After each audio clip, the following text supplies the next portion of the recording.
Vamos de tomar um cafezinho, tava ali arrumando as coisas e vim gravar um vídeo. E eu gravo vídeo do jeito que eu tô em casa. Roupa simples, tem pessoas que pra gravar vídeo eles se produz todinha. Eu vou mostrar o que eu sou, não o que eu não sou, né? Atrás da câmera eu sou assim. Vamos deixar de papo e vir mostrar que eu fiz. Fiz a torradinha de um pão que tava aí durante sábado. Para acompanhar a torradinha, eu cozinhei dois ovos para acompanhar, né? Que aqui tem um carboidrato.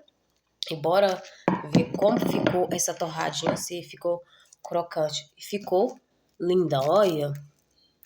Ó.